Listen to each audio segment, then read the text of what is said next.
Vlog लिएर तपाईँहरूसँग आइसकेको छु। आज चाहिँ मैले बनाउँदैछु तिते करेलाको अचार। तिते करेला चाहिँ कस्तो भयो म हेर्छु है त। अब यहाँ दाल पनि पकाउनु पर्ने छ कि, त्यही भएर तिते करेला चाहिँ यस्तो भयो है। अब यसलाई निकालेर चाहिँ यहाँ पनि मिक्स दाल बनाउनु पर्यो है।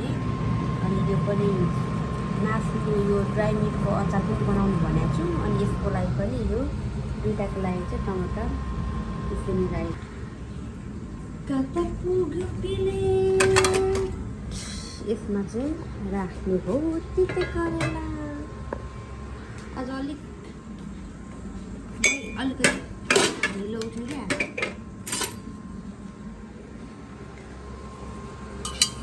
अनि म उठ्दाखेरि त माले त पुरा तिते करेलाको उसिल्नु भएको रहेछ कि, त्यति भएर मजाले ट्याक्क भएछ पाकै छ।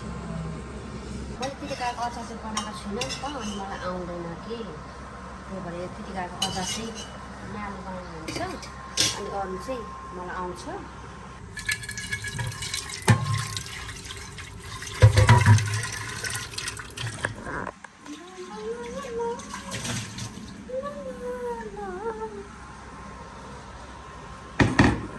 यसको पनि काम सकियो, निकालिदिने।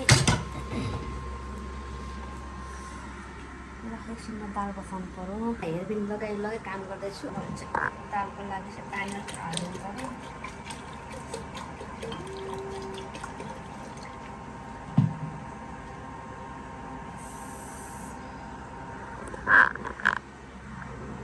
म चाहिँ सिकुटीको अचार बनाउँदैछु है।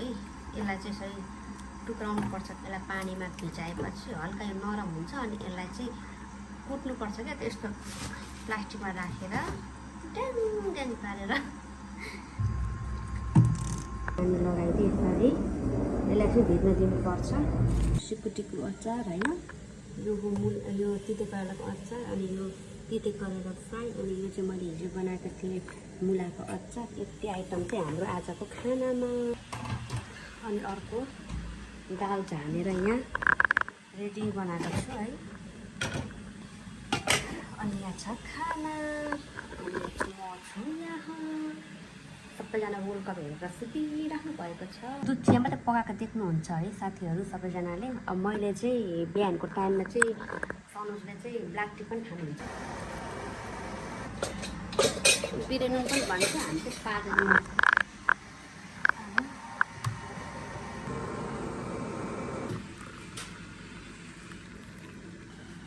आफ्नो त यहाँ भिडियो बनाइदिने मान्छे पनि छैन, यसरी बिजोग तरिकाले अड्काउनु पर्छ है। कहिलेकाहीँ त लडी पो जान्छ, ढली पो जान्छ, यस्तो बिजोग छ। आजको भिडियो चाहिँ घरमै हुन्छ। भटमास चाहिँ हाम्रो चाहिँ सगुन हो, सगुन। जुन खाना भटमास चाहिँ हुन्छ हाम्रो यो नेवारी खानामा चाहिँ। अहिले माको कोठामा आएको छु है, सबैलाई खानापिना दिएर भाँडासाँडा माझेर। अनि म चाहिँ यहाँ हाम्रो चाहिँ यहाँ माको यो मेडिसिनहरू राख्ने ऊ हो कि, बक्स हो कि। अनि मेरो मा चाहिँ के अरे त्यो सरकारी ऊ हो नि त, स्वयंसेविका। अनि हाम्रो चाहिँ आफै प्रेसर नाप्ने पनि घरमै छ कि। मलाई चाहिँ यहाँ प्रेसर नाप्न सिकाउँदै हुनुहुन्थ्यो अघि भर्खर। अनि मा चाहिँ गइसक्नु भयो कि बाहिर। अनि मैले चाहिँ फेरि आफै ट्राई गर्नु पऱ्यो भनेको, अलिक आएन। अनि म अब भविष्यमा पनि म पनि मा पछिको चाहिँ सोसल वर्क काम गर्ने मा चाहिँ सरकारी स्वयंसेविका हो। त्यही भएर उहाँको यस्तो प्रमाणपत्रहरू पनि दिनुभएको छ। आज त मेरो काम थिएन। अनि म चाहिँ एकछिन यहाँ सामान लिन आएको थिएँ कि। यहाँ ढुङ्गे धारा देखेर त्यस्तो बिजोग अवस्थामा हेर्नु न, ढुङ्गे धारा चाहिँ सामान लिनको लागि अब दुधहरू सकिरहेको छ। यस्तो बिजोग छ कि यहाँ हजारको चेन पनि छैन। म हजारको चेन साट्नुको लागि चाहिँ यहाँ भाडा पसान्दीकोमा जाँदै दुध त्यहाँ लिएर गएको, त्यहाँ दुध रहेनछ। म चाहिँ यहाँ अब लिन आएको थिएँ यहाँ पसलमा। म चाहिँ फेरि यता जाँदैछु यतातिर। अहिले मैले देखाएको धारा चाहिँ यस्तो छ। यहाँबाट त्यहाँ पसल गएको थियो कि, त्यहाँ दुधै थिएन। अनि म चाहिँ फेरि पर गएँ क्या दुध लिनुको लागि। अब म चाहिँ घरतिर जान्छु है। ल यताबाट मेरो घर गइन्छ। चाहिँ एक झोला दुध लिएर आएँ पसलबाट। हाम्रो चाहिँ दुध मात्रै बिहान बेलुकै किन्न गइरहेको छु म चाहिँ 2 लिटर दुध लिएर आएको 4 पोका हाफ लिटरको ल अब जति गर्मी भए पनि मैले भने नि चिया खानु त छोडिँदैन अब फेरि दुधलाई चाहिँ फ्रिजमा राख्ने हो गर्मी लास्ट डे झन्डै बिहोस भए आफ्नो स्किन केयर गर्छु होममेडको यो प्याक लगाउँछु हैन यो राइसको प्याक बनाएको छौँ हामीले चाहिँ फेस धुएपछि चाहिँ हल्का कस्तो गर्मी हुन थालेको लास्टै गर्मी हुन थालेछ काठमाडौँ पनि चिलाउँछ पो त हौ के भएको यो चामलको पिठो फेसमा लगायो भने चाहिँ स्किनहरू चाहिँ एकदम राम्रो चाहिँ हुने रहेछ है साथीहरू तपाईँहरू पनि एकचोटि ट्राई गर्नु होला मलाई चाहिँ पहिले चाहिँ म लगाउँदिनँ थिएँ मेरो दिदी गङ्गाले सिकाएर लगाएको है स्किन चाहिँ मलाई एकदम सफ्ट पनि क्या सफ्ट नरम अनि तपाईँलाई त्यो दागहरू पनि हल्का हल्का हराउने रहेछ है अनि दिदीले पनि लगाउँदो रहेछ अनि लगा भनेर लगाएको हो सुरुमा चाहिँ अल्छी अल्छी लाग्छ बानी भएपछि फेरि यो नलाइकन चाहिँ फेरि चित्त नबुझ्ने रहेछ होइन तपाईँहरू पनि चाहिँ ट्राई गर्नु होला घरमा बनाएपछि यो फेस प्याकहरू एकदम राम्रो हुन्छ साथीहरू ट्राई गर्नु होला है धेरै गाह्रो पनि छैन हामी चाहिँ रेडिमेड चामलको पिठै पाउँछ चामल अनि त्यसपछि तपाईँलाई भिटामिन अनि गिल्सर लगाउनु पर्छ रोज वाटर लगाउँदा पनि हुँदो रहेछ अनि